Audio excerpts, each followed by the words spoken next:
even? Yes. Okay. Next, we're going to take a smudge brush, or I call it, Sigma calls it the short shader. It's an E20. It's one of my favorite brushes. And we're going to take that same feline color and go right under the lashes with it. And yes, I said under. I know normally I say go through, but I'm going to go a little darker. Go under it like that, so you can really see the color really connected on the end. And now with that same brush, I'm going to go into this Wildcat. And it's a darker brown, much darker, almost a black, and I'm going to go through the lashes. So you're not going to mess up the color you just laid down. You're just going to add a little bit darker around, a little closer. So you still see that Wildcat below. I mean that feline below, but the darker Wildcat's going through right through the lashes. It's a way to line without using liner. I don't like using liquid liner closer to the bottom waterline. Also, any leftover, you can do one of the two things. You can stamp this lash line, the upper lash line, so that you can get in between there, those lashes, so you don't see that shimmer shade, which almost looks like you lined it. And then also, use that same color to go through your brow. Now, I go straight through my brow and end up right here. Right there is where I'm headed for. Watch. Up. Like that, right? And that gives me the shape of the brow I want. So then I'm going to go ahead and round this out to support the arch and build the back tail in. And then I'm going to go in front of it, in front of it, in front of it until I build that to that point. And that's what gives me my arch. And then also, just lightly, because I've lost some hairs in the front, I do a little bit of support in the front. Just a little bit. No, matter of fact, I feel like I went a little too high right there. I'm just going to fade that out a little. There we go. There we go. And just, again, you're just going to support that. Getting right up there to that notch. See the difference in the two brows? This is just a little more lifted. And looks a little fuller. That's all. Just a little. And my eyebrows are very different, so this one is not low enough. So I go under, but go straight up to where it's going to be, right there. And again, we're going to fill the back tail in.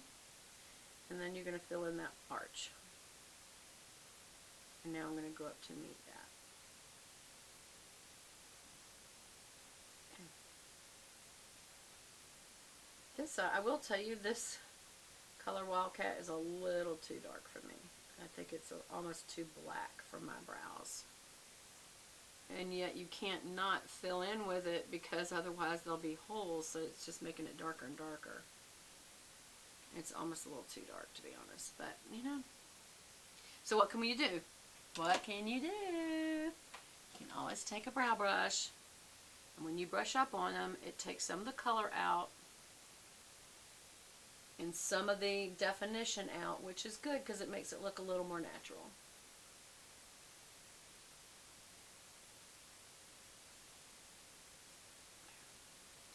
Also, I'm seeing fallout, so the best thing to do is get your dual fiber brush and just flick off any edge. So,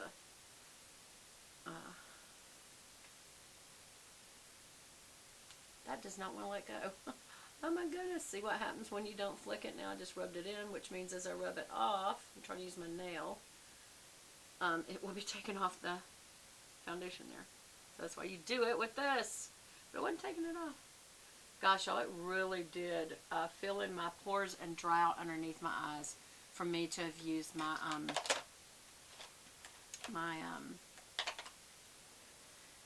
foundation where I did today. That was not a good idea. Okay, so all of that is done, and that's the look.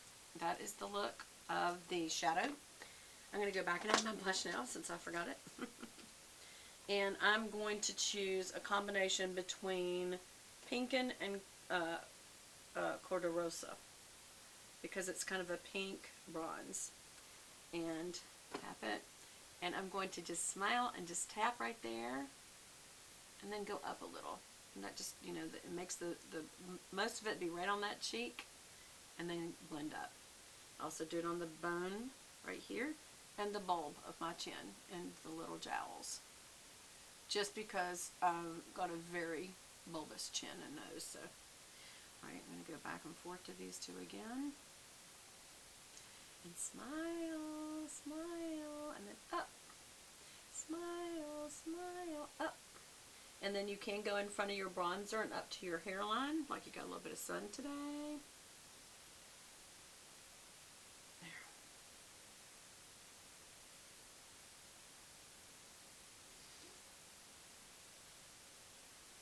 Very good. Now that's done. You got one brush left. Do y'all know what it is? Yes! It is your blending brush. You want to blend all that out on your eyes, because there's way too many lines and too frayed of edges. So I'm going to get, first of all, this, make sure that's blended out there and there. And then just the blend of these colors just a little, and then unfray that edge right there. Blend over that just a little and unfray that edge. And if you feel like when you do that it goes too far wide, just take the meaty part of your hands and just go past it a couple of times. Get your little towel. I've got my little beauty towel over here to wipe things off and also to dust off the brush until cleansing time. And it's back to being clean, and we put it back. So that's everything. Now the only things that we have left to do is liner and mascara. So first of all, the liner on the Waterline is going to be the Infallible Matte Mechanical Pencil from L'Oreal in black. I really do like this. You can get it at your local grocery store or drugstore. It's a gel, supposedly waterproof gel liner. Just like the It Cosmetics ones was. Only they don't sell it at the drugstore. I just got that in my eye and got it right back out. There we go. I get it really good at the Waterline.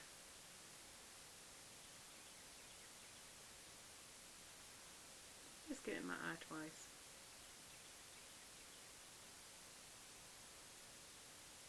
Sorry, y'all, I was having little crumbs. But I got it. Okay. So that's the Waterline. Oh, and then do your upper Waterline if you like to. It's not as hard as you think. I just literally put it right against the lash. And just kind of do like that. Just stay away from the white of your eye. Stay more at your lash is how you do it. I've had some people say, how do you not get that in your eye like I just did? This is crumbing today is how that's getting my eye. Y'all have never had this product do that, so don't consider that, and I've used it a lot. So I don't know why I just did that a couple of times, but I've never had it happen before, so. Yeah. So you're basically lining the Waterline on your upper and lower line. You don't have to do your upper, but it makes your lashes look, you know, blacker. And then I'm going to, before I do my liner, I've gotten where I do my mascara first now, because the eyelash curler always takes the liner back off, even if it is dry. I found that, you know, remember we originally tried that if it was, you know, just not dry, to let it dry, but even when it was dry, I got little flicks from that brush. That is an older brush, y'all. It's like really old. It's as long as I've been doing makeup videos is how long I've had that. I really can't get over just how bad this foundation looks, so I am going to find out what that was. But the problem is I mixed it. You know, I got it on the same brush and was just dabbing it all over my face, and that's not what concealer is. Concealer's too heavy for that, and really concealer should be light. That and your base makeup should be light, and if it's this heavy, and people say, well, you set it with powder. Well, then you're pushing even more down in those pores, and you're just getting your pores wider and wider and wider, and we want to get away from that. So, okay, so I'm doing my eyelash curler, and today I'm going to do it twice. Each side. Put it right down on the lid, and then put a little pressure, and the eyebrows raise, eyelashes. The eyebrows raise up, the eyelashes raise right up. And you're just gonna, I kind of do a little pressure. And then now I'm going to come out and go back towards the socket.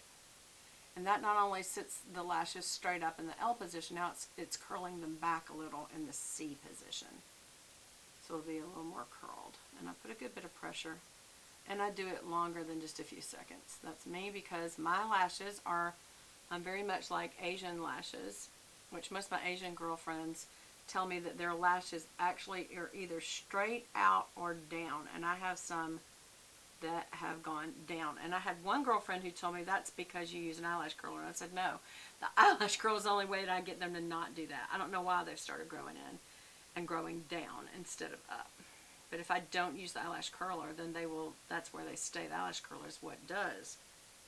And I'm going to curl it back a little.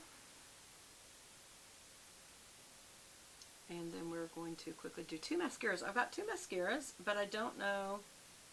Yeah, it is waterproof. Remember, what do we do after this? Every time you take this off, you get your cloth. And I have 3 little cloths that hang here on my my drawer pull, because they've got little loops on. And always wipe off. I've got a black one, a cream one, and a gray one. And with the black one, I always clean off your eyelash curler right after you use it, because it's moist then and it's easier to get it off. You don't want back buildup of mascara on there. I'm using L'Oreal. Here's the thing about this. I think it's called,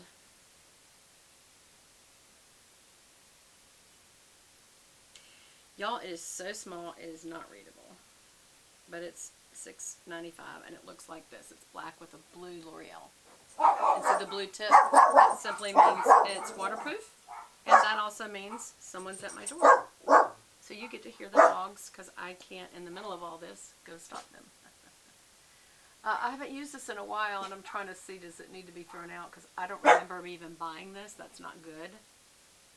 But we'll see. It's waterproof. We'll see, does it help to hold these lashes up or not? Because that's what waterproof does, is it dries quicker. And whatever it has in it to make it waterproof also causes these to kind of freeze in position. And yeah, it's looking like it's really good, actually. Like really, really good. I'm liking this, y'all. Alright, and then I'm going to wiggle down. Wiggle, gets it on either side of the lash. And then down. That's just kind of a basic coat.